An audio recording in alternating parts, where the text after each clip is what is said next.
goal is to solve important spine and brain problems with a seamlessly implanted device. Once you have a computer in your brain, your eyeballs are video cameras. All of a sudden, every piece of information on the internet becomes accessible to our minds. This is the RatBot, or the RoboRat. It's got technology, it's got electrodes going into its left and right hemispheres. The scientists can make this creature go left, right. They have it running through mazes, controlling where it's going. They've now created an organic robot.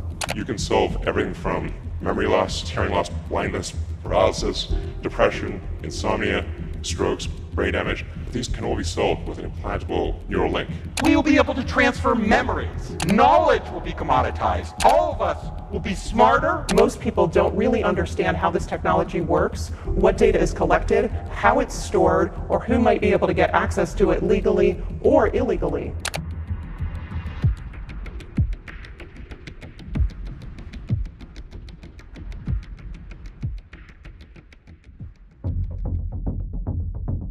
The current world we are living in tends to become more and more technologized. Besides, it seems that, as it continually develops, technology gets closer and closer to our bodies. Think of the phone in your pocket, or the smartwatch on your wrist. Could you imagine it getting under your skin as well? Sweden, one of the richest countries in technological advancement, has already inserted thousands of microchips into its citizens' hands. So congratulations, Hannah. Thank you. You've been shipped. Yes, I have. How does it feel? Feels good. I'm excited to see what I'll be able to do now. These devices are meant to help speed up users' daily rituals and help them connect with their household, offices, and gyms by simply swiping their hand against digital readers. I use it like to get around the building. Buy snacks. Yeah, exactly. So what I need to do is I need to first blip my chip, and it will log me in, and from there I get access to the fridge. Also, these microchips can store emergency contact data, social media profiles, or e-tickets for various events within the territory of Sweden. While most people living in Sweden praise the idea of implanting microchips into their hands, Ben Liberton, a British scientist living in southern Sweden, thinks different. He believes that using your chip every time you want to do something, instead of using your card, can become a very easy way to share valuable personal information, especially that related to your physical health and bodily functions. The trained microbiologist who is now working in science communication also points out that as these microchips are inserted in the body, there is a certain layer of privacy to look out for before it starts to be widely used and shared. One might think that this is the peak of technological development, but the progress this field is making does not end here. The past 20 years have been focusing on the intense work of neuroscientists, which resulted in a revolutionary technology known as BrainGate. And the main goal is to connect the human brain to computers through BCIs, brain-computer interfaces, or BMIs, brain-machine interfaces. These brain chip implants are tiny processors that connect to your brain through threads that are significantly thinner than a human hair. In other words, as your brain is linked to a computer, all your data, such as memories or health information, will be continuously communicated back and forth. In a recent conference, tech mogul Elon Musk talked about his latest innovation, a brain chip implant that could allow people struggling with paralysis to use technology, like smartphones or robotic limbs, with just their thoughts. However, not only disabled people can use such brain chips. Connecting a healthy human brain to a computer can help the individual to use its abilities to the fullest by enhancing senses, physical movement, and the ability to memorize. Could you imagine using Facebook without typing? Or maybe driving your Tesla with only the power of your mind?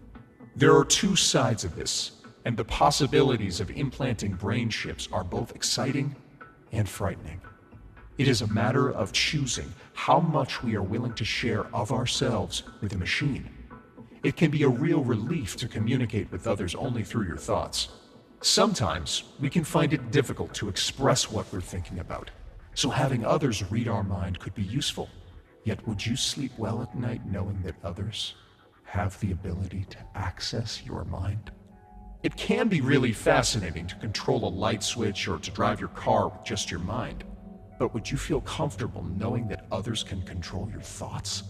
This may sound like a science fiction movie script, but things are evolving precisely towards this direction. Having the ability to access the human brain and to understand how it functions, while connecting it to external devices, can bring along numerous resources. It is especially useful for people dealing with severe neurological damages. Yet there are also several worrisome possibilities that are thought to cause harm. While the idea of having a perfect memory sounds really amazing, the fact that this perfect memory could be hacked sounds terrifying. Imagine that some of your most precious memories could be shared with other people. It's a sense of privacy that is being accessed, which can bring along numerous consequences, especially on a social level. These silicon chips, which interface with the human brain's neurons through contact points, are somehow trespassing nervous tissues and have a great potential to send us on a very dangerous path, according to scientist Greg Braden. Not only that inserting brain chips can be destructive because they can interfere with the normal functioning of neurological processes, it is also unnecessary. What these brain implants are thought to help us do, we already possess the biology to do it on our own. Mirror neurons are a specialized class of neurons in the human brain that don't know the difference between watching an experience and having the experience. This is why you can lie on your couch on a Sunday afternoon, watching a soccer game or a golf tournament or whatever. You're lying down, but you're watching this and your heart's racing, your muscles are tense, you might be perspiring, you might be, breathing heavy, but you're just lying there. I mean, if you think about that, it makes no sense. Your mirror neurons think you're the one on the field because the brain doesn't know the difference between watching and having the experience. When we learn to access these mirror neurons in a very specific way, we have super learning. I do this personally. I mean, we can learn very, very quickly. We can learn music. You can learn to perform the way another musician performs. You can learn a foreign language very quickly. You can retain, not only retain, but recall information. Super learning, super memory, super retention, super recall. Brain chip implants can indeed create numerous opportunities for the disabled, but for those of us who are healthy, there are several questions to answer. How safe are these devices? What are the long-term effects of having such a chip implanted into our brains?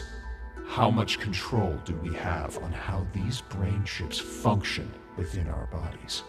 Human beings hold a great potential of accessing deeper layers of neurological functions, and so it becomes a concern as to how much of this power we are willing to give away to an external device.